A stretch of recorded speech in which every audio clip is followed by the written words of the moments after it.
I'm Dave Baker. And I'm Andrew Price. Welcome to Deep Cuts, the podcast where we pick a topic and walk you through the ins, the outs, and the nitty-gritty so that you can appear like an interesting and idiosyncratic person at your next forced social function. Today's topic is... Ray Buckey. Who is Ray Buckey? Well, he was a preschool teacher, but in the height of the 1980s Satanic Panic, he, as well as other teachers at his school, underwent years of trials for sexually abusing children, becoming the longest and most expensive criminal case in the United States history. And it resulted in 0 convictions because, and this cannot be stressed heavily enough, no one abused children because they had all been coerced into lying by their parents and the police.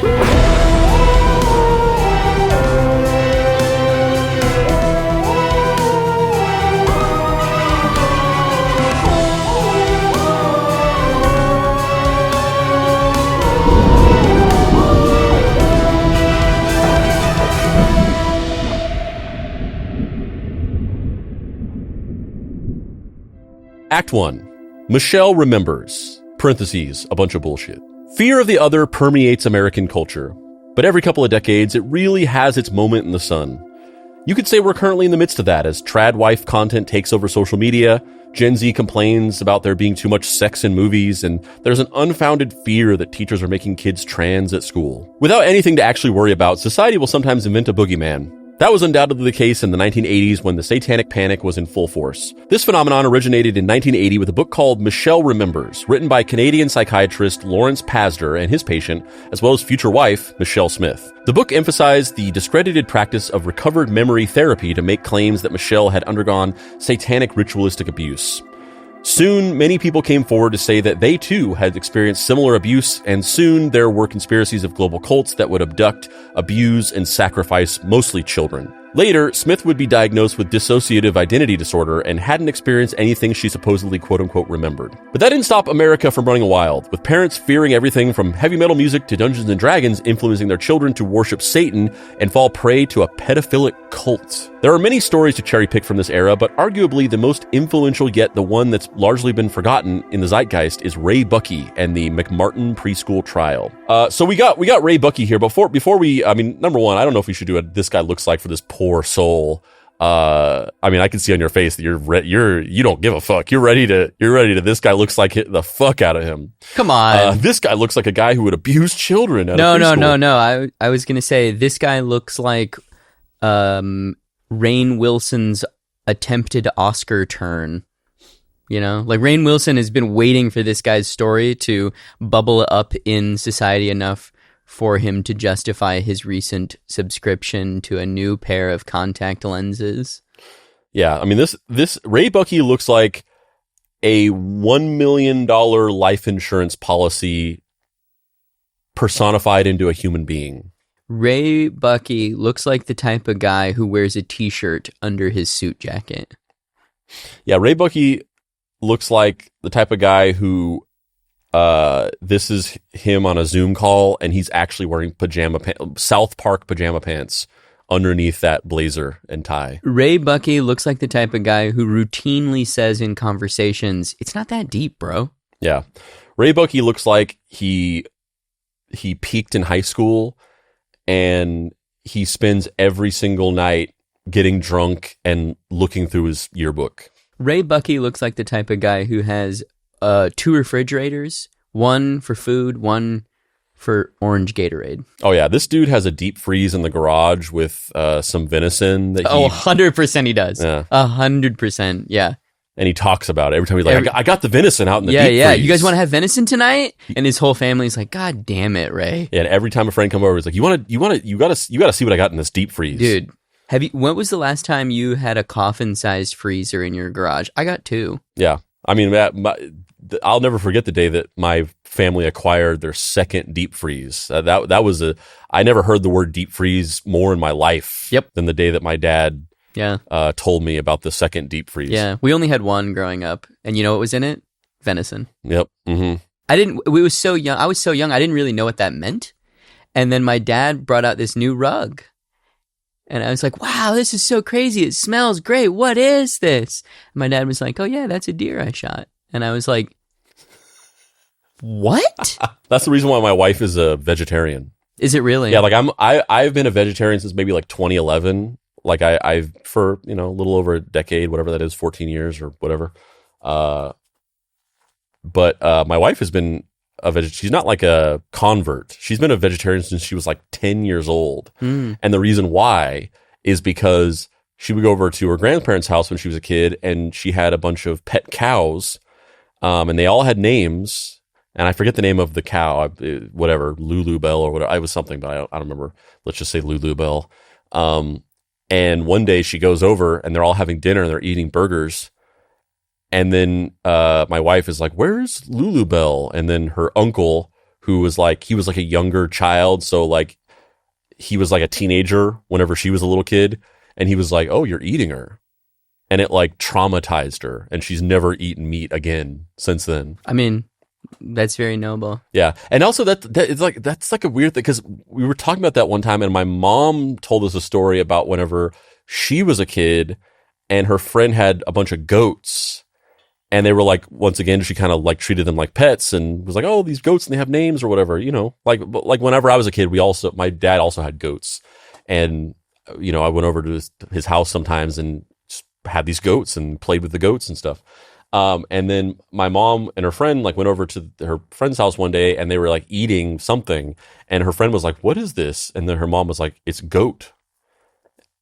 And she had like slaughtered these goat. And it's like, there's something weird where it's like, it's almost like these adults that are like intentionally trying to like teach their children about the harsh reality of the world and the circle, by like and like the actively cycle of life. traumatizing them. Because it's like, why would you do it that? Why would you roll it out like that? Yeah. Like, why would you like wait until they're eating it and then just bluntly be like, "Oh, you're eating your fucking pet, you little bitch." Yeah, right. Like, yeah. why would you do it like that? Even if you're gonna do that. Like, I'm not here to say like, "Oh, you shouldn't be doing this" or whatever. Like, people, they raise cows, they slaughter them, they make beef out of them. That's just a thing that, especially farmers, that's just what they do. Yeah. But like, why would you do it like that though? You know who doesn't do that? Ray Buckey. As much as we're shitting on this guy, he's not going to do that. Oh yeah, never. No. He would like sit down with his daughter and like walk her through all of it. And you get to make the choice. Do you want to eat meat or not? What's the vibe? Yeah. And he probably would say, "What's the vibe?" Yeah. Yeah. To his 6-year-old. What's the vibe? Yeah. He says, if you looked at like a word cloud of his life, the two largest chunks are deep freeze and what's the vibe? Mm-hmm. You have you guys picked up the vibe on my deep freeze? Yeah, on those days, that's when you know he's in rare form. He's in rare form on those days. Aside from that, I mean, I don't want to get too much into this because we're doing an entire episode about the Satanic Panic, so we don't really want to tread too far into just talking about that in general. But I think it's fair. It's okay to talk about it a little bit because I don't want to spoil anything, but we're going to have a guest on the episode and we're going to be getting their perspective on things a little bit. So that being said, we're at a particular age where we just barely missed like the main event of the Satanic Panic, which is why I'm excited to do that episode with our guest, because our guest, no shade, but our guest is a little bit older and he was there. So he has a lot of thoughts and insights on like what was actually going on when he was a kid. But we got like the tail end of it where they say the Satanic Panic was still kind of going on in the late 80s and early 90s. Yeah, it tried to morph. It like for a hot second, the like Christian evangelical lobby was like, Harry Potter is evil. Yeah, it was Harry Potter and Pokemon. Yeah. I remember, and I want to know your experience. That's kind of what I was teeing up. But when I was a kid, I remember explicitly that my parents were in one of their cycles of being like, "We need to get back into a church. We've been living a life, that's not good, and we need to start going to church more." And they would do that in cycles or whatever. And they had started going to this small indie church, and they kind of befriended the people who ran the church. And then they started coming over, and the guy was kind of like mentoring my dad to try to get him onto like a better spiritual path or whatever fucking bullshit. And so we were like hanging out with their kids, and just, these kids like became our friends by default for a while.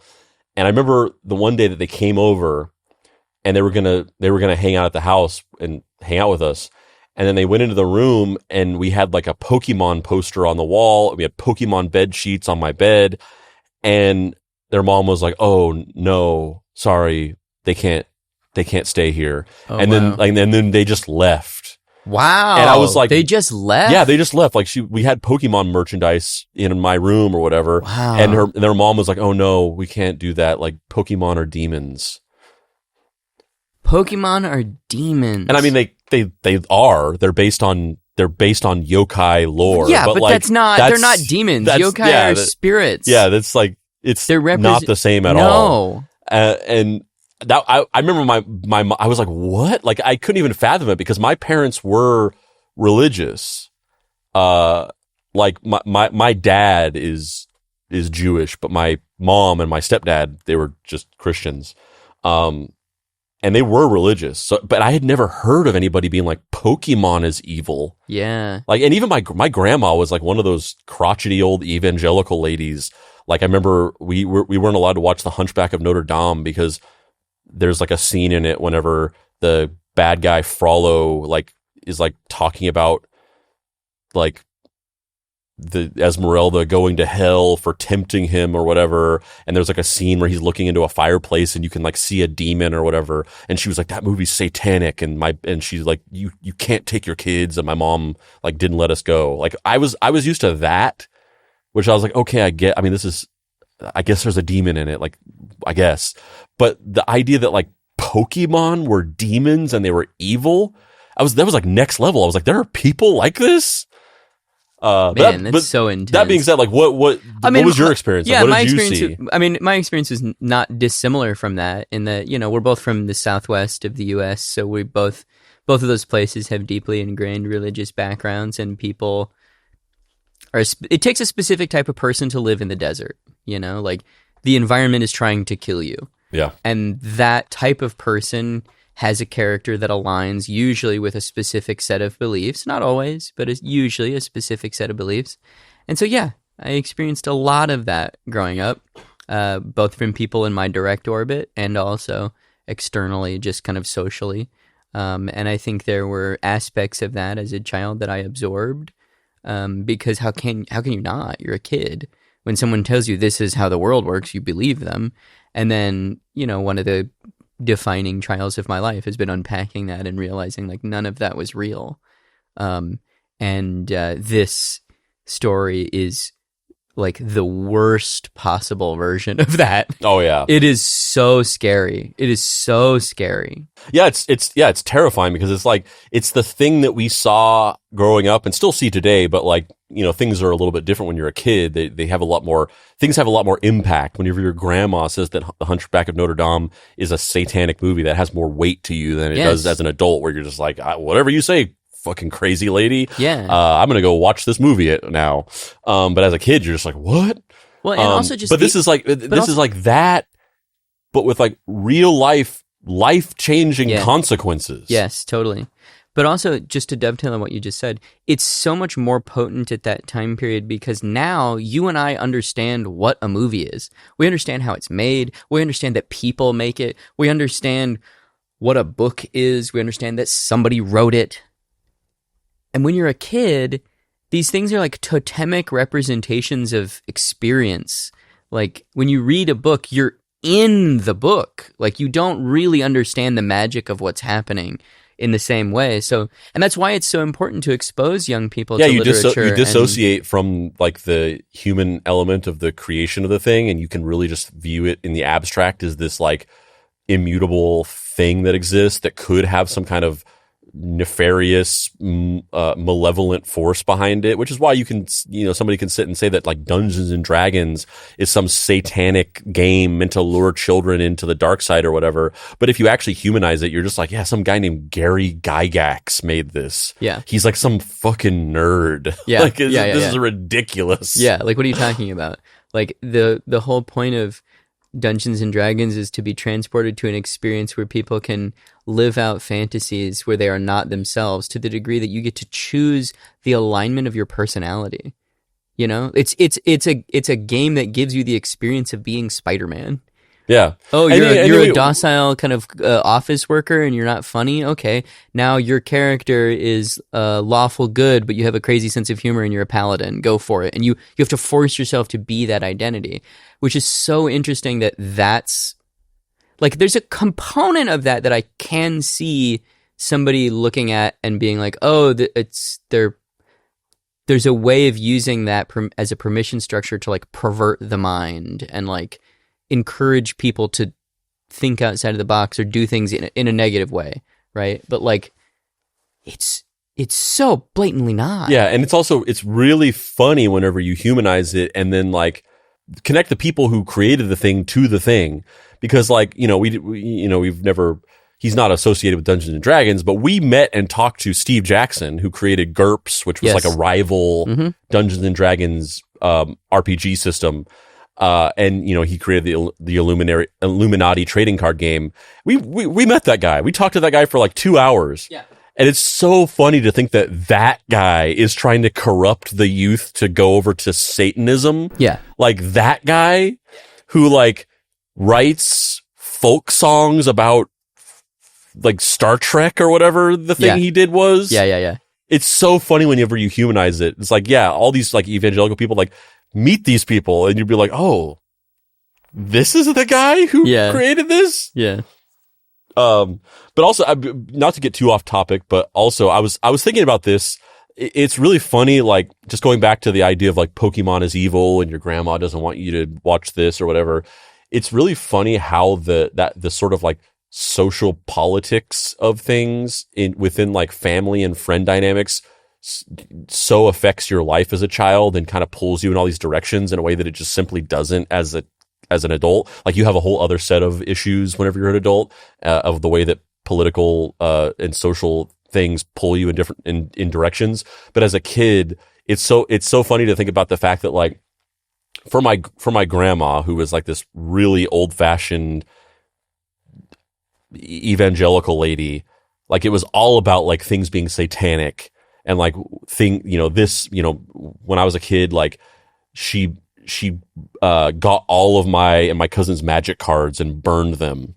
Like she got them all and took them out into a field and set them on fire. And my parents were like really mad because they spent like a lot of money on them. And she was like, I don't give a fuck. Like this is Satan's tool or whatever. And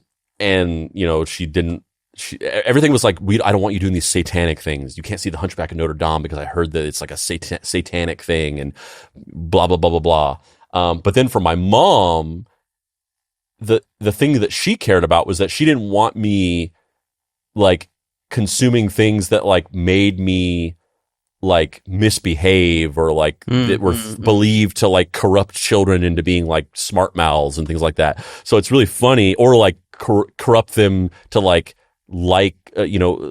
stuff that is like not normal or like perverse in some way. And so it's funny to see like the way that the back and forth of that, where like my grandma was like vehemently against me seeing anything that she viewed as satanic, but then like my mom didn't want me to watch The Simpsons or watch Ren and Stimpy. But my grandma, well, Ren and Stimpy. Well, yeah, but like, at the time we didn't know. Actually, I'm making a TikTok video about that, because this month my TikTok videos, I haven't had like a hit, and I'm just like, this is my ace in the hole, baby. Dude, for real. John Christopher. See, am I right? Yeah, I'm making that video tomorrow. Which may be why it's on my mind. Yeah. But my grandma, she didn't care about that. That wasn't anything. She didn't care about like The Simpsons making kids smart mouths or whatever. So it's funny where my grandma was like, you cannot let him go see The Hunchback of Notre Dame. But then like she bought me like a Ren and Stimpy TV tray to like have at her house when I would go and visit, like so that I could like eat dinner and watch TV on it. And then my mom saw it and she was just like, you can't get that for him. Like she's not allowed to watch Ren and Stimpy. So like there was this weird interplay of my grandma being like, he can't watch this. And my mom being like, I don't really care about that, but he can't watch this. And my grandma being like, well, that's not a big deal, but he can't watch this. And I'm just like, what the fuck? I don't want to burn in hell, but also I don't want to be a piece of shit, but also I don't want to burn in hell. How do I do it? It's just, yeah. And then you grow up and you're just like, all that stuff was just fake. Yeah, you grow up and you're like, wow, this didn't affect me at all and hasn't fundamentally shaped me, and I definitely don't have an anxiety disorder because of this. Yeah, it's not. It's the content that corrupted me, Yeah. not Yeah. like adults sitting there just like screaming, battling over my soul in front of me. Yeah, definitely. But I think that's also I think that's one of the reasons why I'm obsessed with a bunch of old stuff, because that environment was so permeating when I was young. There was a period where I didn't consume much popular culture that was contemporary. And so because of that, I love, my favorite TV show when I was a kid was The Rifleman. And it still is. I love that show. I went to this museum here in the Valley yesterday. It's called the Valley Relics Museum. They've got just random shit that businesses, do you want to see the neon sign that used to be out over Cantor's before they remade it? It's there. From all kinds of stuff in the Valley. It was really cool. I think you'd actually really like it. It's a giant airplane hangar filled with literal garbage. And that, to me, is the greatest thing I've ever seen. They have the old Universal Studios, Universal Monsters storefront. The actual sign of Bela Lugosi. And sign me up. It was awesome. Because I'm obsessed with that stuff whenever it gets left out in the real world. Yeah. It's closed down now, unfortunately, RIP. But the thing that I thought was really cool was that they kept the 90s Cartoon Network logo on Cartoon Network Studios. Yeah. On the ground floor at the door, they had the newer CN thing. Yeah. But up at the top, they had the fucking 90s one. Yeah. And I was like, I love stuff like that. Yeah, me too. Yeah, and so there's just this whole place is just fucking garbage. But there's one little display over in the corner that's an Emmy award, someone's Emmy. It doesn't even have a name plaque on it, so I don't know who it was. And then on the next shelf above it was a bunch of ticket stubs. Someone had just saved ticket stubs to Tootsie and Working Girl and random movies. And then the one above that, the display above that, was a postcard from Chuck Connors, just signed by him. And I lost my mind. I was like, this is so fucking crazy. I love Chuck Connors, and I'm probably the only person in our age bracket that even knows who he is, let alone is obsessed with him. And you're looking at those tickets and you're like, Tootsie, Working Girl, 9 to 5? This person just loved first wave feminism. One day in 1983, one of the students' mothers, Judy Johnson, believed her son to be sodomized after he experienced some painful bowel movements. She accused her estranged husband of the abuse, and then her attention turned to her son's teacher, Ray Buckey, and the entire staff at McMartin, located in Manhattan Beach, California. Reports vary as to whether her son denied the claims initially or went along with it, but either way, Ray was now a suspect. Judy made various outlandish claims about Ray that probably should have raised some eyebrows. She accused Ray of being able to fly around rooms, and that school administrator Peggy McMartin Buckey, who was Ray's mom and daughter of the school's founder, Virginia McMartin, had drilled holes in children's arms. Police questioned Ray, but since there was no evidence, literally no evidence at all, because all of it was just insanity, he was let go. If this had happened a decade earlier or a decade later, the cops may have chalked it up to an overly paranoid mother. It's probably worth mentioning at this point that Judy was eventually diagnosed with acute paranoid schizophrenia, but this was when the Satanic Panic was just taking off. It's interesting that rings even today with some of the stuff. It's no secret to anybody that we did 12 hours on QAnon, and there's obvious parallels being drawn here. And it's interesting, the term that I sort of coined in that series, context laundering, which, even I have to admit is a total banger. We use it all the time. Yeah. It's interesting how that is a thing that happens, that's a thing that happens in all these situations, and it's still happening today, where there will be somebody who and it's something that I point out a lot, and we may have talked about it on the episode, but I've definitely talked about it in other subsequent episodes, and also I've made videos about it, about Sophia Stewart. You don't even have to really dismantle her argument about thinking that the Wachowskis, or claiming that the Wachowskis stole the Matrix from her. You don't even really have to engage with trying to debunk that. It's much easier to just say, look at the other claims that Sophia Stewart has made. Sophia Stewart has gone on record as saying that she used to be engaged to Muhammad Ali, and that she dumped him. Mm-hmm. And every time he got engaged to a woman, he would call her on the night before their wedding and say, just say the word and I'll end it all right now. And then she would say no. And then he would get married and then they would get divorced and then the cycle would repeat over. And she claims that she gave him a copy of her book that The Matrix is based on, and he hung every page of it up in his mansion. Like, you don't even have to debunk the claim that the Wachowskis stole the Matrix from her, even though it's also very easy to do that. You just have to look at the other things that she said and just be like, oh, this woman is mentally ill. This is insane. She was not engaged to Muhammad Ali. He did not call her on the night before all of his weddings. That's insane. And it's the similar thing here. To be fair, that is exactly what you did to me. Yeah, but I'm actually a 10.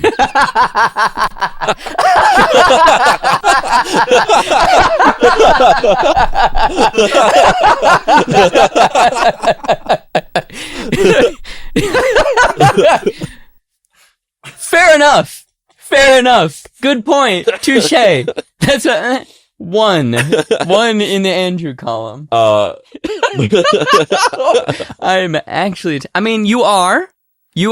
But it's a similar thing here where it's like you have these claims which in and of themselves, like, they're not out of the realm of possibility. Like, there are tons of examples of teachers, of course, taking advantage of children. Yes, of course. You know, I would almost be inclined to just to believe to. I would almost be inclined to err on the side of believing something like this more than I would not believe it. But the thing is that these stories, somehow it's like that the heart of the story, the accusation, the thing that is more believable or more in the realm of possibility, it gets removed from that context and pulled out into the greater conversation, and that stuff kind of gets sanded off, and people either don't know about it or they just kind of discount it because they're like, this narrative, I really want to, for whatever reason, I want to latch onto this, and like, yeah, they may have said some other crazy stuff, but like, I don't know anything about that. And it's just really interesting how that happens, where it's like, if you applied critical thinking and like 3 seconds of research to this, you could just see that this person is clearly mentally ill.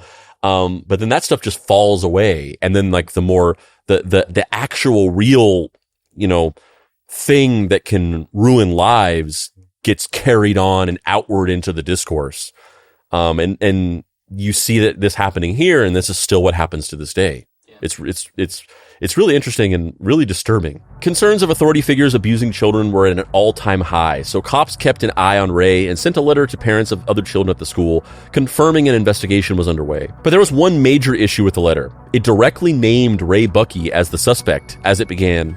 This department is conducting a criminal investigation involving child molestation, 288 PC. Ray Buckey, an employee of Virginia McMartin's Preschool, was arrested on September 7th, 1983 by this department. Criminal defense attorney Susan Moran would later say how no police force should ever do this, stating, "When you send a letter out like that, naming the alleged individual, you've already tainted that investigation. These parents are ill-equipped with the proper questioning methods, and you're now going to have corrupt responses." And it's understandable, right? It's like one of those examples of like, you can't put the genie back in the bottle. Yeah. Like if your children went to a preschool and one of the teachers was taken in for questioning on child molestation, like, I'm not even criticizing these parents for being like, what the fuck? Yeah. Like, I would be too. I'd be like, I would take my kid out of the school. Yeah. It's understandable that it's like one of those things where it's like,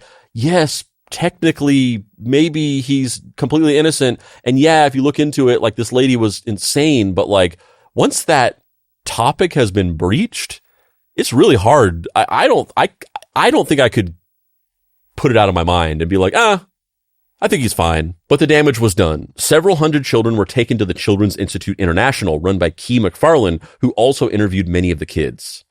And this is Key McFarlane. I've flubbed on that last line of script like 3 times because my brain couldn't wrap itself around somebody being named Key, and I thought it was like I was reading it wrong or something like that. That's an interesting name, Kee. Key McFarlane looks like they would make an I, Tonya style Oscar Awards bait movie starring mid-career Gates McFadden about her life. Yeah, Honestly, anything with mid-career Gates McFadden. Frankly, I don't even need any of this. You want to just watch Star Trek? Oh yeah, Let's just watch Star Trek. We're done here. Yeah, you want to watch The Hunt for Red October, but only the beginning where she's Alec Baldwin's wife for 2 scenes. I tried to get you a cameo of Gates McFadden wishing you a happy birthday one year, and you'll remember when because of what I ended up doing. But she had actually turned off her cameo, and I couldn't do it. So then I ended up getting you Chris Hansen. Oh yeah, that instead. was pretty good. And I tried to get him. I tried to get him to wish you happy birthday, and to say that he was glad you weren't a pedophile. But he wouldn't say it. Like that's the thing he won't say. That's the thing. He'll do anything for money. Because you know why he won't do that? Because he won't rule out that he's going to investigate you someday. Yeah, he doesn't. Because he's like, I'm going to investigate every one of you. Guilty until proven innocent. Do you think Chris Hansen, his whole thing is like the secret reason he's drawn to this is because he like saw something he wasn't supposed to see at one point in his life, and now he just is like consumed with guilt over that, and so he's like trying to seem like a good guy even though there's like 1% of him that like really liked it. This is pretty well covered in our Chris Hansen series, but like I know exactly what it is. I know you do. I am doing a bit. I know. He was a respected and very talented journalist and reporter who just fell into this niche of starring in the show, and he got very famous for it. And then the show ended, and like he had let his actual legitimate journalism career kind of like atrophy because of this show. Yeah. And so when the show ended, nobody cared about him as a journalist anymore. And then he just has spent the rest of his life just trying to recapture the success of that show. I know. Here, look, before we go back to Key McFarland, let me just state for the record, if your boy ever ends up on a Make-A-Wish list, but I'm like with trapped-in syndrome where I can't tell you what I want as my Make-A-Wish because I'm going to fucking die, you know what it is, man. You got to get that. You got to get Cheryl to come see me in the hospital, you know what I mean? You know what I'm saying? Her real name is Cheryl. Oh, her real name is Cheryl. Oh, yeah, Gates of course. We could arrange that, right? She's not doing anything. Yeah, and then maybe if you could just have her divorce her second husband, just for the day, and never mind. Say no more. Say no more. I feel like I should have said no more for the sake of both of us. Say no more. I feel like I should have said no more 10 minutes ago. Yeah, see, the thing for this thing for me is Annie Potts. What is it about Annie Potts? I mean, Janine from Ghostbusters, the hair, the glasses, the voice. It's doing everything. The voice. The voice is a swing. Oh, that. I mean, if you met the totality of Ghostbusters, if you met the totality of my relationships and were able to speak with all of my past and present romantic relationship, you're like, oh, this guy really likes obnoxious women. Fucking come at me, I got shit to do. Please, this is a family show. Like, don't get me there. I feel like I know you. I always refer to us as an old married couple. I feel like I know you so well. I don't think I knew this before right now. We contain multitudes, and apparently you're multitude. How do you feel about Janine Garofalo? Is she too low key for you? No, yeah, I wouldn't. She's not the same type of. I wouldn't say that she's like a point of interest, but yeah. Okay, interesting. That's so funny. Wow. I mean, but the queen of all queens, the Fran Drescher.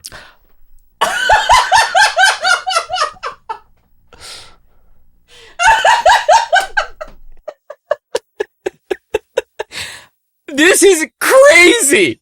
This is so crazy. I mean, that entire year of. Are you doing a bit, or do you really have a thing for Fran Drescher? Oh, absolutely. Even with her like crazy, like, non-vaccine, like, being shitty during the strikes thing that didn't ruin anything. I mean, during the strike, when that whole thing was happening, I was just like, she's an angel. I was just grateful and glad that there was just more Fran Drescher being shown to me than there has been for years. You thought you'd experienced all Fran Drescher because she's only ever been in The Fucking Nanny. I mean, she was in This Is Spinal Tap. She was in Jack. She's literally never been in anything and she was else. also in that movie, which I'm forgetting the name of it, but it's where a working girl from Long Island becomes like the princess of some like European country or something like that. Yeah. I am blown away. Yeah, I mean, I am blown away. I was watching those, her doing her, press releases and talking about the actor strike, and I was just like, God, she's still hot as hell.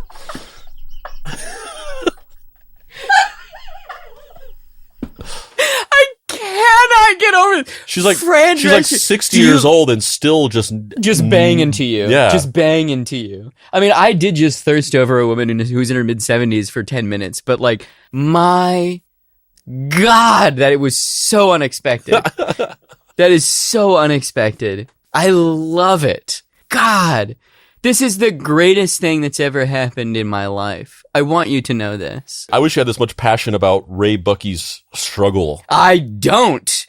I only have interest in your struggle about trying to not jerk it to Fran Drescher. You and I don't typically talk about stuff like this. I have other friends where our discussions are just horrible. But our dynamic is not. I'm usually the fucking horned up one being terrible, and you're the one that's like, oh, I don't know, Dave. And to see even a glimmer, even just like a twinkle in your eye when I was like, have you touched yourself thinking about the nanny? And you were like, I did not do that. You 100%. Your head bobbed, your shoulders wiggled, and you get a little scoot in your boot, you know? None of that happened. Watch the playback. It's there. I am physically incapable of getting a scoot in my boot. Oh, trust me. It was there. I can't believe we're doing an episode about like a man being arrested for child molestation wrongfully, and then there's like a 10-minute sequence of you just laughing out loud at the fact that I think that Fran Drescher is hot. It's not just that you think Fran Drescher is hot. It's that you admitted publicly to fucking stroking No, it to I her. didn't! Your eyes turned into two mouths that said, yes, I love her. I think about her body at night. Dear God. Yeah, that's what my response was. Dear God. And then you said, actually, it's Yahweh. My fantasy version of myself that you hallucinated is like a pedant. Interviewers introduced new information the children didn't bring up themselves and encouraged them to even just speculate as to what could have happened.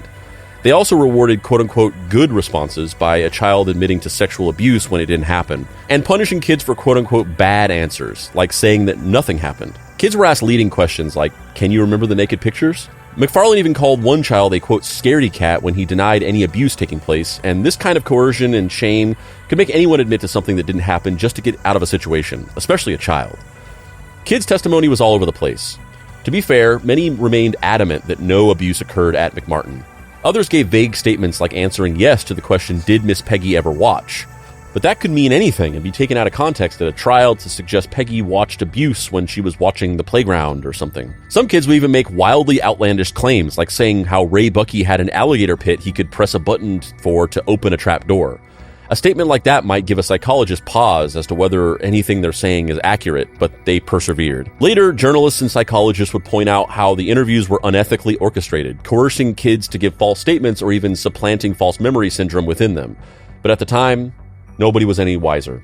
This reminds me of what we were talking about a lot in the QAnon episode with, God damn it, we're not talking about that anymore. And there was a lot of stuff in that where he was like, he would go on radio shows and be like, I've seen the footage of the child porn that like Obama has or whatever.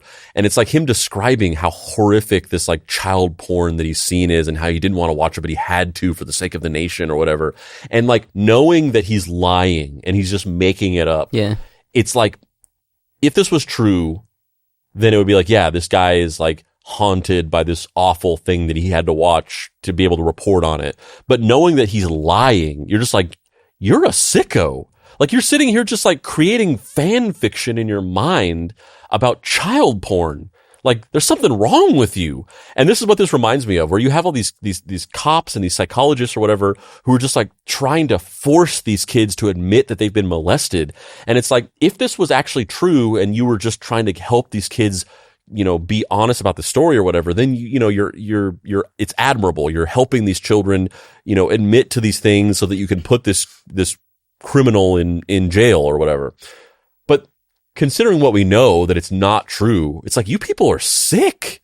You're trying to like make these kids admit to being molested and have them describe sexual abuse in detail. Like, what the fuck is wrong with you? This is like sick behavior. Yeah. And the testimony extended beyond mere child abuse to include satanic rituals and child trafficking, something that was making headlines around the country as part of the wider Satanic Panic. By the way, remember Lawrence Pastor and Michelle Smith? They met with parents, and it's been theorized that they coerced children to give testimony, lending itself to the idea of a global satanic cult. Kids mentioned witnessing witches fly and that there was a secret tunnel underneath the school. An excavation would later reveal that, of course, no such tunnel existed. But again, that didn't seem to slow down the prosecution. Another cornerstone piece of evidence was the idea that the teachers played a game called Naked Movie Star with the children, with it being implied the teachers were taking naked pictures of children. Later, it came out in testimony that Naked Movie Star was a playground taunt kids would say to each other. What you say is what you are. You're a naked movie star. It had nothing to do with abuse, but out of context, it does sound damning. There was talk of teachers sacrificing a baby in a church, kids going to a graveyard and being shown a corpse, teachers flying. Testimony contradicted each other, but given the sensationalism of the Satanic Panic at the time, the prosecution figured they had a case. On March 22nd, 1984, Virginia McMartin, Peggy McMartin Buckey, Ray Buckey, Peggy Ann Buckey, as well as teachers not in the family like Mary Ann Jackson, Babette Spittler, and Betty Rader were charged with 115 counts of child abuse. This later expanded to 321 counts of child abuse involving 48 children total. God damn. That's so extreme. It's not like... I mean, I'm not saying that this doesn't happen. Obviously, there are rings of abuse that really traffic children, and it's awful. But also, that's wild. They're not taking one person and one child or even a couple of children or whatever. They're like, yep, we're doing the whole fucking school. Yeah, it's everybody, and all these children have been abused, and somehow 321 children have been systematically abused, and they've seen people flying around on brooms, and they've been taken into tunnels, and somehow nobody has ever found out about this. It's never raised a red flag until now. Man, that's so wild. And honestly, like, they used all this, made up shit to try to railroad these people, when in reality, all they had to do was just take in Babette Spittler for questioning on her name alone. That's already a felony. That's a hell of a name. Her name is Babette Spittler. Yeah, that's a hell of a fucking name. She deserves to be in prison for life just on that. They didn't need to bring up the satanic tunnels. Yeah, totally. Yeah. Babette Spittler. That sounds like somebody you'd be into. This has tainted the entire episode. Yeah, because now I've unlocked who you really are. You've been lying to me for so long, matrix dodging your true self in public, but now I know.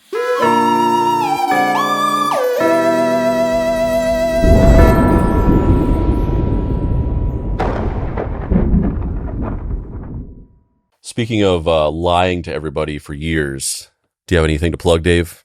Yeah, I'd like to talk about my book, Mary Tyler Moorhawk. It's available wherever books are sold. It's a story that's half novel, half graphic novel. It's about a guy in the distant future obsessed with a TV show called Mary Tyler Moorhawk that got canceled after 9 episodes, and no one seems to remember why. The book took me 5 years to make. I think it's probably the most ambitious thing I've ever made. It was featured on Forbes' Best Graphic Novels of the Year. And also was written up in the New York Times, Publishers Weekly, Newsarama, and a bunch of other places. I'm deeply proud of it. It's right there on the table if you're watching the video version of the show. And yeah, I think it's pretty chill. Andrew, do you have anything you want to promote other than your lustful desire for the nanny? Not really. Oh, okay. That's about it. Okay, cool. I mean, here's the thing. You can go to dapricerights.com. You can pick up my book, Deadbolt AI Private Eye. It's a book about a robot detective in the future that is solving crimes and dealing with existential ennui. I do have a couple of orders that have come in recently. I will get those out to you ASAP. Apologies. I just haven't had a whole lot of time. I was in New York for a while, and then I've just had a bunch of stuff going on, but I will be getting those books sent out to you soon. You can also follow us on social media by going to Facebook or Instagram or TikTok or YouTube, searching Deep Cuts Podcast. You can join our Discord, bit.ly.com/deepcutsdiscord. We hang out there, we talk about the show, so on and so forth. You can get some merch from us by going to deepcutspod.com. You can get hats, shirts, baby onesies, coffee mugs, so on and so forth. But first and foremost, most importantly, you can support us on Patreon by going to bit.ly/deepcutspatreon, where you can back the show in 3 exciting ways. Not only are you supporting the show financially and just helping us to keep the lights on here, but also you can get some access to some cool bonus content. For $5 a month, you become a junior sleuth. You get the show ad-free as well as ad-free episodes of our YouTube channel, Mystery Treehouse, and you get a shout out in every episode of both. For $6 a month, you become a Junior Sleuth Plus, and you get all of that, plus you get access to our first tier of bonus content, plus discounts on merch, plus other cool stuff. And then for $10 a month, you become a Senior Sleuth. You get all of that, plus access to a second bonus tier, content bonus tier, bonus content tier. That's the right way to say that. Plus more discounts on merch, plus access to a monthly live episode, and so much more. So go to bit.ly/deepcutspatreon and check that out and consider financially backing your boys. Back the boys. Pump the page, back the boys, get the goods. Hell yeah. And you can also check out our YouTube channel. Oh yeah, youtube.com/@Mystery Treehouse. The YouTube show's been doing really well. I'm very excited about it. We've been doing it for about a month now, and I'm a little surprised at how well it's going, honestly. Our video about Boston, the band Boston, is like, what, 370,000 views? That's almost a 400K boy. Yeah, almost a 400. We've got whatever it is, 5-6 videos up on the page. I'm very proud of the work we've been doing. It's been a lot of fun to make something new with you that's not this show, because at this point, I like doing the show, but we've been doing it for a while, so we know the beats, and yet there's still room to be surprised.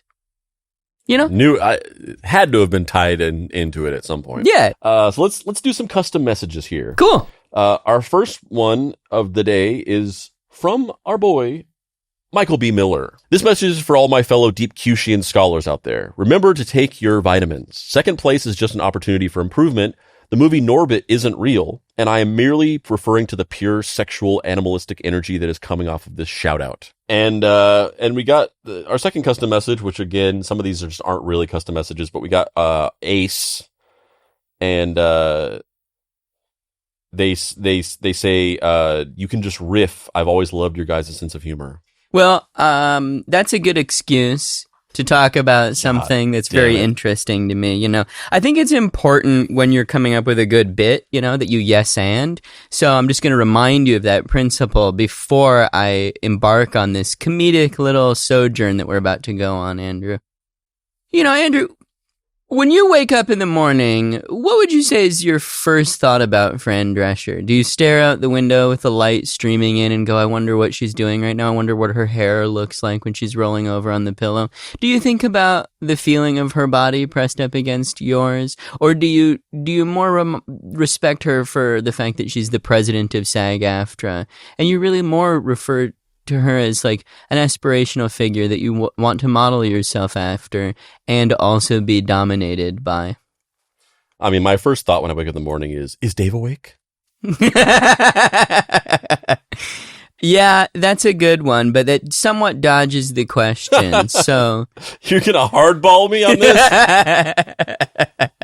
No, I understand. I don't want to push you to talk about things you're not ready to.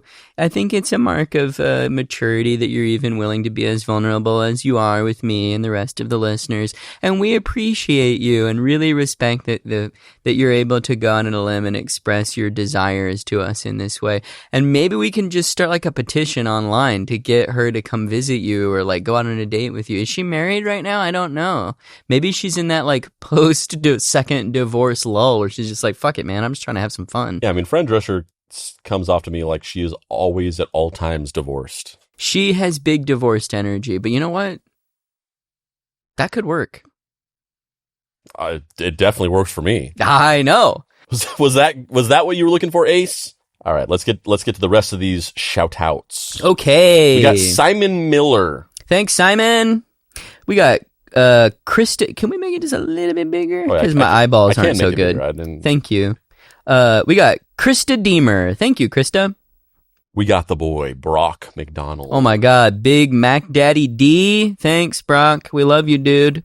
We got Jonathan Usley. Ursley? Ursry? I mean, that's what I've said. All right, Jonathan. I know how to pronounce that one, so I'm going to say Big John Boy. Thanks, broski. And here's the thing. I've said this before, and I'll say it again. If we're pronouncing a name wrong, just tell us. But there's a couple names on here where I'm like pretty sure we're pronouncing them wrong, but they have not corrected us. So sure. I guess they're just fine with it. Yeah, sure, yeah.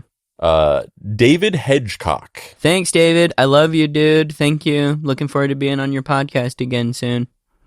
Villamontes Steris. Thank you very much. And thanks for staring at us every week. We appreciate you. Hugo Del Aguila. Oh my God, Hugo. That got a laugh? No, it's the next thing. Oh, okay. Oh my God! The next one, Tristan, in parentheticals, not your brother. Thank you, Tristan. Since Tristan has joined the Discord, I think the last 2 episodes, when we've shouted out them, I've referenced the fact that my brother is named Tristan and speculated that this literally just could be my brother, and they have since updated their username to reflect that this is not, in fact, my brother. I love But is it the Tristan Price from Price's Truck Stop, the other Price family that lived in Roswell, New Mexico when I was a kid? That's still a possibility. Jury is out on that one. Mm-hmm. How great would it be, though, if Tristan was that Tristan, then moved to Los Angeles and is now the Cabana boy dating Fran Drescher. And after all of this, he's like, oh, this is amazing. I'm living the best life right now. That Price family was always just trying to bite our style. Yeah, totally. Sleep Drifter. Baked Beans Garage. Liz Banks. Ryan Logan. Justin Wood. Chick Vulgaris. David Cartwright. Decky P. Emily Black. Eddie. Phi Jinda. Matthew Polito. Shannon Talty. Asbestos. Brad Manier. Chesty Rednuts. The Great Sea Moose. The Batman Who Naps, a.k.a. Seth. Thank you, Seth. Psygeek. Caden Parker. Mitchell Kilmer. Jack Stratton. Jason Hunter. Michael Lindquist. Your Vanilla Bee. Robin. Oh, nope. Robert Williams. Will Wills. Bob Wills. Bobby Wills. Andrew C. Rempt. Amber Tyndall. Wait. Was that? WWATD. No, that was Shannon Talty. Yeah, oh yeah, I missed it. I missed the opportunity for WWSTD. WWATD. Yeah, I don't know if it has the same ring. Doesn't have the same ring. Sorry, Amber. And now, back to the show.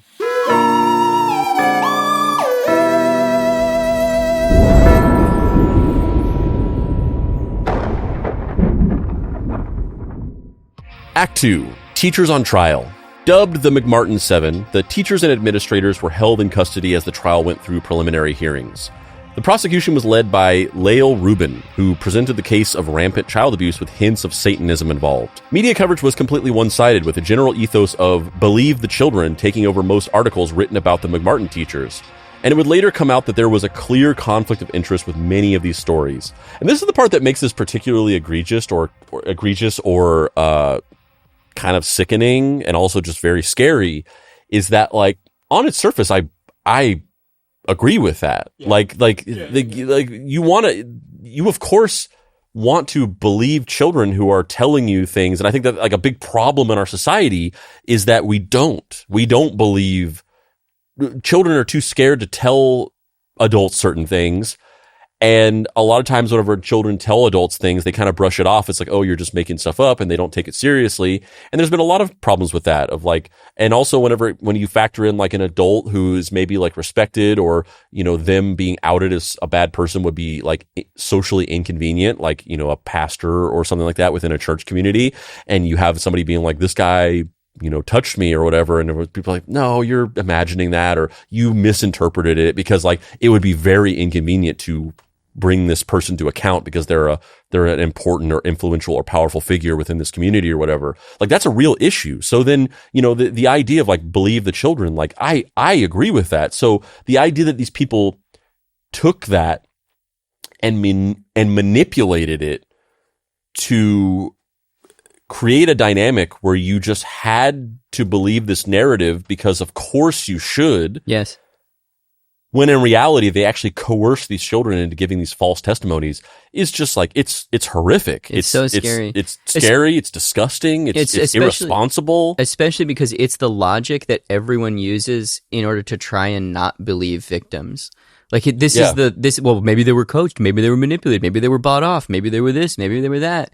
And it's like, man. Yeah, it creates a false precedent that muddies the water and makes it harder for legitimate accusations and instances of things like this really happening to be taken seriously. For wrongs to be righted, we need to have a willing and empathetic purview. And this is such a cynical, manipulative version of this story that it makes it understandable why people are sometimes not empathetic. Yeah, and on a case by like on a person level, like you as a person, me as a person, most intelligent human beings could assess these things on a case-by-case basis and be like, okay, I can apply nuance here. Yes, I want to sort of like, as a policy, err on the side of believing children, as I kind of said earlier, but I'm looking into this specific story, and based on these pieces of information, I'm pretty sure that this is not true. Mm-hmm. Like, I like these people were saying that the teachers were flying around on broomsticks. Like, this is not real.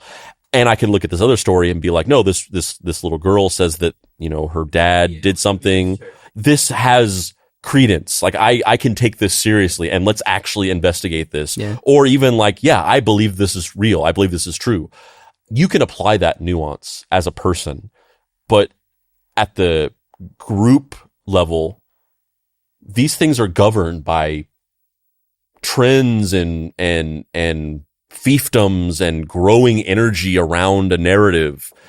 And situations like this make it, like you said, it makes it very hard to take real stories seriously. Mm-hmm. And it muddies the water and makes it where the next time that somebody actually has something real like this happen, because it has happened that preschool teachers have abused children. Mm-hmm.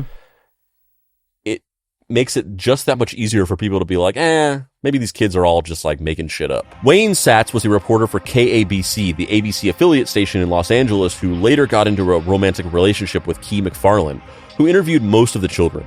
Satz offered an entirely one-sided perspective, supporting everything the kids and the parents reportedly said. There was also David Rosenweig, editor of the Los Angeles Times, who eventually married prosecutor Lael Rubin.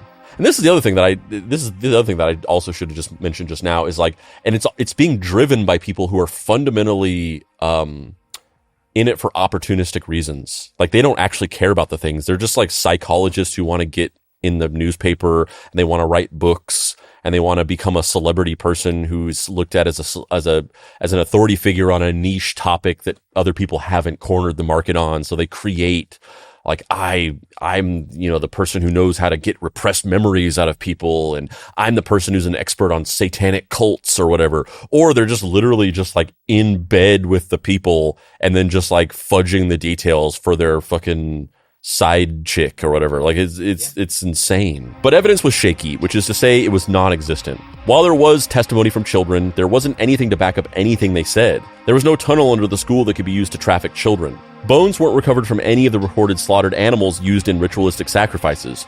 And despite reports that teachers took pictures and videos of naked children through the aforementioned Naked Movie Star game, no photos or videos were recovered. And bear in mind, the FBI and Interpol got involved to find evidence and nothing came up. Of course, many parents chalked up the lack of hard evidence to the fact that a dedicated Manhattan Beach task force hadn't developed until 8 months into the investigation. They believed enough time could have passed to where all evidence was destroyed. In 1986, a new prosecutor was assigned to the trial, Ira Reiner, who believed the evidence against the preschool staff was, quote, incredibly weak. All charges were then dropped against Virginia McMartin, Peggy Ann Buckey, Mary Ann Jackson, Babette Spittler. Love it. Big mistake Babette. On their part. Yeah, Big Bet Spittler, am I right? And Betty Rador. Unfortunately, Ray Buckey and Peggy McMartin Buckey remained in custody to await trial. Ray was denied bail while Peggy's was set at $1 million. However, Ray was eventually granted bail at $3 million and then $1.5 million. But that was still out of reach for him to meet for a long time. Before the trial began, Judy Johnson, who started the whole thing, died in her home from effects of chronic alcoholism. The prosecution hid Johnson's mental illness diagnosis from the defense when the trial first began, claiming anything related to her schizophrenia occurred after the allegations came to light. In actuality, she had been diagnosed well before that. The trial began in 1987, with Ray and Peggy having been kept in jail for years prior to this. What a nightmare. What a nightmare. My question, and look, I obviously have no empathy for the prosecutors in this case because they obviously are trying to, do harm. But is it a case where these people are objectively evil trying to do harm? Or is it a case of these people looking for a reason to try and protect children they think are wrong and fudging the details on the outside, and then that slowly gets closer and closer and closer to the interior of their case? And then one of the associate attorneys on the case at one point is like, did you look at the date when she was diagnosed as schizophrenic? And the lead prosecutor is like, oh my God, we are so fucked. And then they just choose to continue going because they've it's lost cause, sunk cost fallacy. Or is it no, these people are fucking evil. And this is, it's evil either way, but one of those is despotic and despicable. And the other one is not understandable, but you can see how the right combination of greed, lack of empathy, attempting to do the right thing, or it's not even attempting to do the right thing, it's attempting to be perceived doing the right thing, and wanting that praise. I think it's some combination of the two, or one feeding into the other. Yeah. Because I think that, and also it can range. I think maybe some people like that guy, the guy who wrote the book, he's very clearly just an opportunistic snake oil salesman who made up this entire thing to try to get famous and get a book written, and then also was secretly hooking up with his patient, which is big no, very unethical. Big no. So that guy, he's just a total piece of shit. He's just trying to get famous and using whatever narrative he can. And there's a lot of people like that. I think for other people, it's some combination, or they started off of well-intentioned. I have a particular, passion, or passion maybe not be the best word, but I have a particular focus on trying to help children, and I see this, and they talk about that. They talk about this with with lawyers or any kind of crime investigators or whatever, where they become slowly jaded and cynical by what they see every day, and social workers as well. My friend Miles is a social worker, and he's talked to me a lot about how he feels this a lot, where it's you see these situations over and over again happening, and it just makes you really cynical. And then you start to become very cynical about everything, and you start to be suspicious of people because you see that this stuff happens all the time. You see people being abused.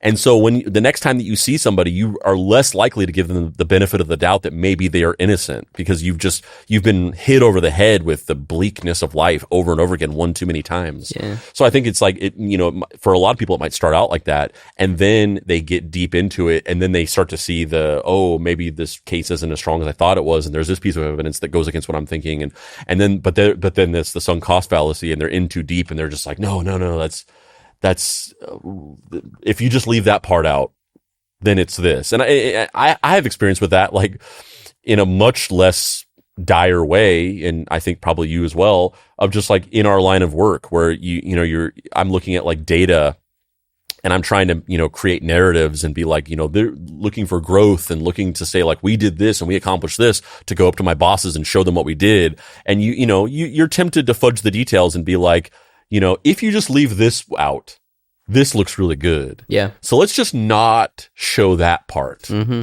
And then you go and you're like, look at this data narrative. It's looking really great, guys. We're knocking it out of the park. There is one little detail that I didn't mention that kind of changes the entire thing and makes it not quite as good as I'm saying it is. But like, if you just pretend just don't like think that, about it. like just don't think everybody about that. does that to a certain degree. Yeah. This is the only time where this has like real, genuine, profound effects on people's lives, though. Yeah. But it's the same thing. It's just somebody who's like trying to get something to work. They're exercising this confirmation bias, and as that snowball grows into, bigger and bigger as it rolls down the hill, you're going to be less likely to stop and be like, actually, this thing changes everything. You're going to be more likely to be like, well, if you ignore that, yeah, it's this. Yeah. I think it's like both. Somewhere in between of that. Glenn Stevens, one of the original prosecutors, actually left his team in protest that evidence of Judy Johnson's mental health was withheld from the defense. Additionally, he learned that Johnson's child did not actually identify Ray Buckey in a series of photographs, and Stevens joined the defense to help Ray and Peggy. I mean, honestly, it's the one place where it's the one place where you start to understand the merits of the Rorschach viewpoint on life, the thing in the end where, despite the fact that what Ozymandias and Dr. Manhattan are doing is like going to bring people together, and well, Dr. Manhattan's not doing anything, but yeah. Oh yeah, and they changed that for the movie. Yeah. Sorry, the book. Yeah. It's right here. I fucking know, Dave. I got it. It's really Fran Drescher. God damn it! It all leads back. All roads lead back to Drescher. According to your sexual proclivities, yeah, they do. Rorschach is like, no, this is the truth. And, the book is kind of making a comment about how that like unwavering insistence on objectivity is a very limiting viewpoint of life that ignores like human context.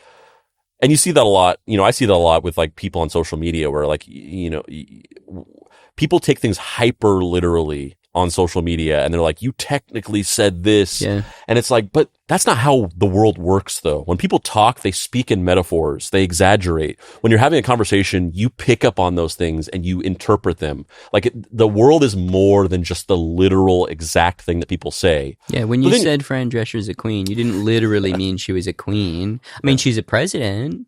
She is the president of SAG-AFTRA, but she's not a queen. But you were speaking. Well, actually, I think she's not now anymore, right? Oh, she's not. Is it Sean Astin? Sean Astin just got elected, but she was the president of SAG-AFTRA, which is. And I'll be no shade. I don't mean to yuck anybody's yum, but Samwise Gamgee does nothing for me. Yeah, same. But that's also just like him as a person. He kind of seems like he sucks. Yeah. But also, Sean, if you want to be in our new pilot, like. What's up, dude? But then you look at something like this and you're just like, you got to respect somebody who's just like, no, I don't care if this case would help somebody, or if we just ignored this part, it would make this work. And no, this is the truth. And I am not going to just let you lie about this. In situations like this, you really respect that viewpoint, and also and that dogmatic approach to. Can you name a time where a defense attorney switched sides? I can't. Yeah, that's amazing. Mm-hmm. That speaks highly of his character alone. I'm surprised there's not a prestige HBO miniseries about this story with him as the main character, so that in episode 7 he has this big. Yeah, hats off to Glenn Stevens. Yeah, the new show, the Ray Buckey Affair, starring Glenn Powell as Stevens. As Glenn Stevens. Yeah. Yeah, we've taken the Dave Baker approach to hyper literal interpretations of names. Yeah, I mostly just meant that because he's like a movie star that people are trying to put in everything. But yeah, there's that too. The defense had a stronger case, showcasing how Key McFarlane had used unethical interview tactics to get children to say what she wanted them to say. One example includes an interviewer holding up a picture of Chuck Norris and asking if this person had abused any of the school children. They answered in the affirmative. That's like the final moment of that episode of episode 7 where Glenn Powell is like, I've got the secret piece of evidence that's going to break the case. Yeah. And he brings the VHS tape with that one, and it's, grainy footage, and someone's like, did he abuse you? And the little kid goes, yes. And then the score swells, fade to black. Yeah, it's also the in-game god tier Chuck Norris fact. Chuck Norris has abused and molested every child. Yeah, right. In the world. In the world, yeah. If our channel wasn't age restricted before this, we might as well let it all hang out because we're far beyond that. That appears to be your modus operandi for the episode. I'm not fucking pulling that dude of the DoorDash girl and laying on the couch naked with the door Charlie open Rose. And ordering a singogram from Fran Drescher. That's not me. I'm not doing that. You had that example pulled out pretty quick, though, huh? It's interesting. You've definitely thought about it, for sure. Would you ask her to sing the Nanny theme song or a different song? Why would it not be the Nanny theme song? I don't know. Maybe you're like, I want her to sing Fergie's Lovely Lady Lumps to me or something. I don't know. It's called My Humps, first of all. Okay, well... And second of all, that's the backup song. In October of 1987, the prosecution brought forth George Freeman as a jailhouse informant. He alleged that in 1984, he shared a cell with Ray Buckey and that Buckey had confessed to him of molesting children.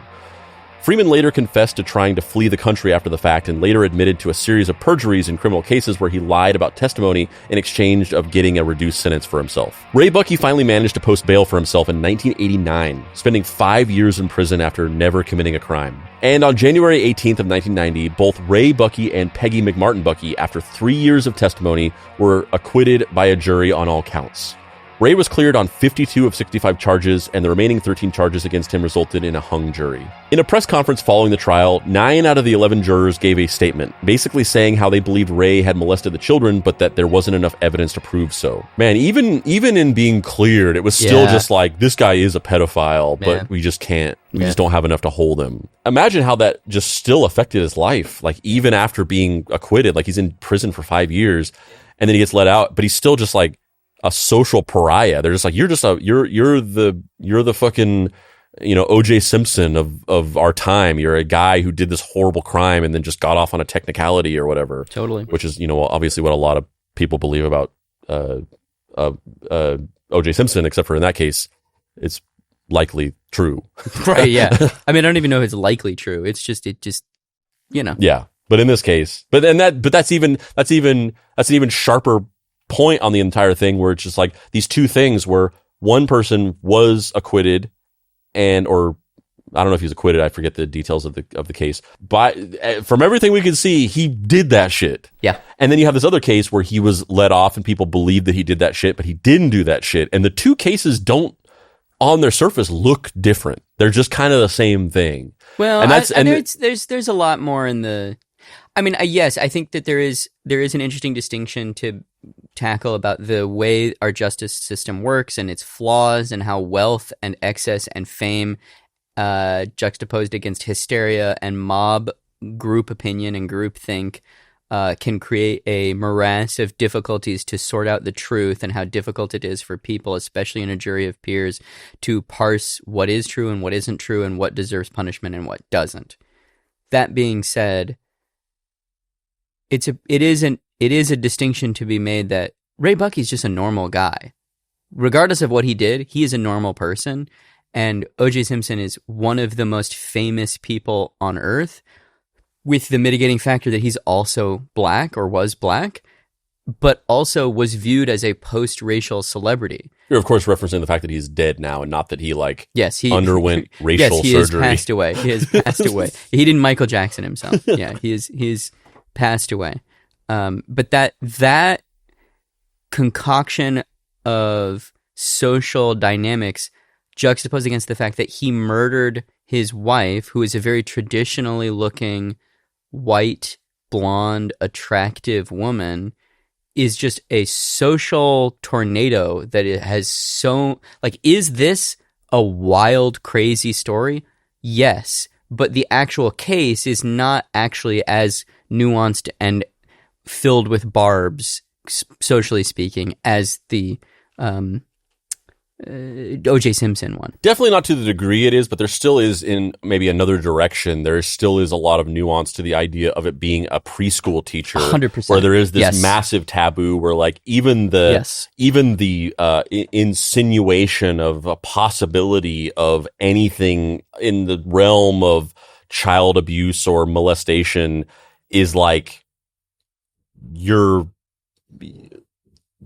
can't unring that bell. Like absolutely, and there's a lot of, especially maybe not so much at the time, but especially now and maybe at the time as well, just a lot of this discourse about like teachers secretly trying to corrupt children. Yes. And, there's a whole homeschool movement that crops up in the 70s because they believe that, the public schools were indoctrinating kids with like radical leftist beliefs or whatever the stuff, whatever they were believing. There is there. Maybe like you said, it's not quite at the scale of the O.J. Simpson trial, but there definitely is a thing there. No, there's a DNA strand that is very difficult to parse, very toxic and combustible, and is fascinating. It is not the trial of the century. Yeah. The 13 charges that led to a hung jury led to a second trial for Ray Buckey that began on May 7th of 1990. It led to yet another hung jury on July 27th of the same year, and at that point, the prosecution gave up trying to convict him at all, and the case was closed. At the end of it all, the trial ran for years and cost $15 million in taxpayers' money, making it the lengthiest and most expensive criminal trial in American history that ultimately didn't need to happen at all. Key McFarland remained adamant that the children's testimony should have been enough to lead to a conviction, later saying, "Unfortunately, there were no adult witnesses or videotapes of the crime. I was naive in never having been a part of a case like this. By the end of the first month, we had 200 on the waiting list. We were seeing them all around the clock. As more talked, I began to be reassured that the numbers made it less important than how we got the information. They cross-corroborated each other. It's like they sat down and poured this stuff out. Neither in the tapes or on the witness stand do children just say what happened. Some children said they never went to McMartin School, even though they did." To a degree, McFarland's right. People should take accusations of sexual assault, especially from children, seriously. But the police did look into it and didn't find anything. Combined with Judy Johnson's diagnosis, this should have been an open and shut case, but the country was out for blood at this point, and a main target was preschools and daycares. There was the We Care Nursery School abuse trial, where Margaret Kelly Michaels was actually convicted on counts of abusing children. However, it was later appealed when it was discovered that many children were coerced or given false memories when interviewed about their experiences with Michaels, similar to how children were treated in the McMartin case. I mean, I think there are like certain things at play, with this whole thing where, there's this very strong trend that we see of people like thinking that teachers have, ulterior motives and that they're secretly doing things, or, there's the beliefs of indoctrination. And then there's also the beliefs of like teachers, abusing kids and doing things. And in both cases, to varying degrees, there are real examples of that, especially the abuse and molestation stuff. Like that does happen. It's not to say it's not to minimize that at all or say that that's like just a conspiracy theory or whatever. Like that's a real thing. But in as far as it's turned into this like constant cycle of paranoia and accusations and suspicions when there's not necessarily any evidence or any reason to be suspicious. Like there are a lot of things at play, but like, what do you think is like going on there? In general, one of the things I think about is like, in addition to other things that might be at play, political and sort of like moral, and like value-based issues at play with the way that people believe these things. There's a situation where like in our modern society where we like depend on these infrastructures, like parents, when you have kids, you are legally required to have them go to school. And even when you even when you aren't legally required, like preschool, you're not legally required to take your child to preschool.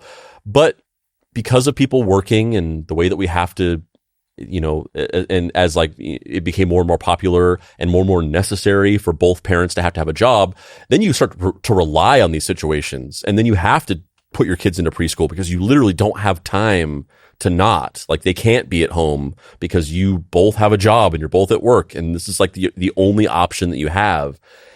And, to a certain degree, I think there might be some situation there where, because we are forced into these situations that kind of are unnatural to the way, the communal way that society is built, where, the way that it kind of works is, you live in a community and you have children, and, sometimes whenever you can't take care of them, you have your parents or maybe a sister or whatever that can watch them, or maybe even you have a strong relationship with a neighbor and you're very close to the neighbors, and then they maybe watch them for a while. That's how things have happened historically in society. But then as we got more into the industrial age, that became less and less tenable. Like, everybody's so busy all the time.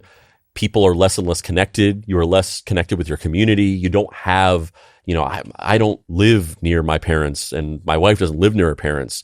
My parents live an hour and a half away. Hers live across the country. Like, we literally don't have anybody who could just watch our kids for an hour. We don't have that option. I feel like some of this is coming from a place of like this almost like psychic pain at the idea of having to like rely on strangers to watch your children.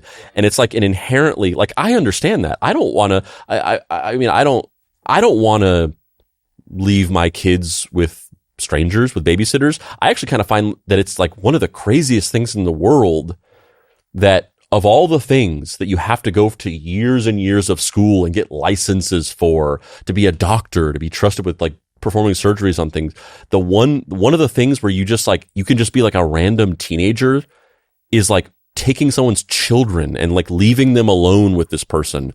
And there's like no license they have to get. There's no school they have to go to. You literally just trust a 17-year-old to watch your children. I think it's existentially crazy to me. So I get it. I get this idea of like not trusting people with your kids. And I think that there's some part of it that comes from that, where you're already just like psychically traumatized by the idea that you have to rely on strangers to watch your children for you, which is something that you should be able to do, but because of the society we live in, we're not allowed to do it. And then from there, it just builds into this paranoia, which builds into these suspicions, which builds into these accusations. I'm not excusing it or saying that like it's okay. You're or just tracking the emotional arc of why those things happen. Yeah. But it's also maybe said as a parent where you're just like, you're trying to, you have this small creature that you've created and you're trying to shield it from the world, which is an inherently impossible task. Yeah. And yet it is so imperative from an emotional perspective where you just have to try and keep them innocent as long as you can. Mm-hmm. And situations like this are just so unfathomably scary. They're so horrible. It's so horrible. And like, even just, I mean, we've talked about JJ the Fourth. We've talked about JJ the Fourth picking up slang, that he has repeatedly said to me, which I find is funny. And you've expressed like, yeah, that's from this neighbor kid, or that's from this kid at school. And like, it's really frustrating how like that just happens and there's nothing you can control about it. And sometimes those habits are extremely benign and like, it's totally okay. And that's just the part of existing as a human, is you get to have your own identity and you get to evolve and you get to move away from your parents', shelter. And I think that's healthy. And then also, you can make bad choices. And especially when you're a child, you don't always know what good and bad choices are. And situations like this are just so deeply terrifying. Mm-hmm. Yeah, and it's totally true. And like, the slang term that you're talking about, like that's the more lighthearted version of it, where it's just like, your parents felt the same way about everything you did, and their parents felt the same way about everything they did. I find that very interesting. And, are there things that are happening in culture right now that are fucking dumb? Yeah, of course. I mostly agree with you. Aside from the fact that like, sometimes it's just like, oh man, he hung out with that kid again. He's going to call me bruh for the next month. Yeah. But it's harmless. It's harmless. But then the point where it becomes less harmless is like the more serious things where, my kids go to school and they learn things that aren't so kosher from other kids who are like, they have friends who obviously have teenage brothers who are telling them things that a young kid would not normally know. My kids don't have teenage brothers, so they don't have any idea for this. But then you come home and just have me. Yeah, and I look like a teenager. And then one of my kids comes home and they just start calling something gay, and then you have to explain to them like that's not cool to say. Like that's a messed up thing to say. Like I know that your friend said this because they don't know what they're saying and they got it from their idiot teenage brother. But like that's not cool to say. You can't say that. And then it's just, and that's where you feel like that power is being taken away from you because I have never ever put those types of ideas into my kids' head. I've always been very open and communicative about those things. They know what gay people are. They know all of that stuff. And yet they still, despite my best efforts, they come home and call something gay. And that's where you feel like the power is slipping away from you. So that's where, you see why people feel these ways and you see why it's understandable, not excusable to, publicly accuse a man of molesting children and have him go to jail for 6 years when he didn't do anything. But you see why at scale or at macro, there's something at play there that's more than just these people are idiot conspiracy theorists or whatever. Despite the acquittals, many remain convinced of the McMartin Preschool staff's guilt, continuing to insist there were tunnels underneath the school despite various reports over the years showing no such tunnel could exist, and that there certainly wouldn't have been enough time for the McMartin staff to fill it by the time the trial started. McMartin Preschool ultimately closed and was demolished following years of property damage, with people trying to set it on fire and graffitiing "Ray must die" on the building. In 2005, one of the children who accused Ray of abusing him gave a statement saying how he made everything up. Never did anyone do anything to me, and I never saw them doing anything. I said a lot of things that didn't happen. I lied. Anytime I would give them an answer that they didn't like, they would ask me again and encourage me to give them the answer that they were looking for. I felt uncomfortable and a little ashamed that I was being dishonest. But at the same time, being the type of person that I was, whatever my parents wanted me to do, I would do. Yeah, and also there's like this weird, I think we've talked about this actually before on the show, but there's this thing, this impulse that you feel as a kid where you kind of like, you're pushing the boundaries of like what it means to lie or what it means, like the truth means. And then sometimes you will make up stories and tell your parents. And then like, you're just trying to see how much they'll believe. I think it's a very natural thing that children do is like, you start saying something, you're making up a story. And then, your parent is like agreeing with you or saying like, oh, wow, because they're just humoring you. But in your mind, you're like, they're believing this. And then it's like it's like the episode of Seinfeld with the, how far can I go on an empty tank of gas? It's like, how far can I go with this made up story? And they'll continue to believe me. And the answer is pretty far because they're never going to say that's not true because they're just yes-anding you because you're a child. And then, and that's kind of a natural impulse that a lot of kids have, I think. So you could totally see the kid sitting there and just being like, they're like, come on, just tell us what really happened. And then they're like, okay. And then they start saying something. And then the cop is not like, or the psychologist or whatever it is, isn't like, I don't think that's true. I think you're making that up. And they're like, whoa, like I'm magic. The things I say are manifested into reality. And then you just keep going with it and keep going with it. Like it's weaponizing a very particular thing that children do in a very toxic way. So what happened to the key players in all this? Maybe it should come as no surprise that Ray Buckey fell off the map. He reportedly changed his name and eventually attended law school. All we could find is that he's still alive and apparently has a wife and son. Virginia McMartin, the preschool's founder, along with her granddaughter Peggy Ann Buckey, successfully sued one of the children's parents for slander, but they were only awarded $1 each. Virginia died in 1995 at the age of 88 after a series of strokes. Peggy Ann Buckey appealed to having her teaching credentials reinstated in 1989, which the state credentialing board granted, restoring her right to teach. Following the acquittal, Peggy McMartin Buckey, Virginia's daughter, said to the press, "I've gone through hell, and now we've lost everything." She died in 2000 at the age of 74. Key McFarland's method for interviewing potential victims of abuse were widely criticized in the aftermath of the trial. New methods were developed to avoid an interviewer pressuring a child from giving a possible false statement or rewarding and punishing them for giving certain answers. There was also the role of the media to examine. Wayne Satz's reporting heavily implied the defendants were guilty, but later he claimed that all of his statements were, quote, merely allegations, although he regretted some of the more gratuitous remarks.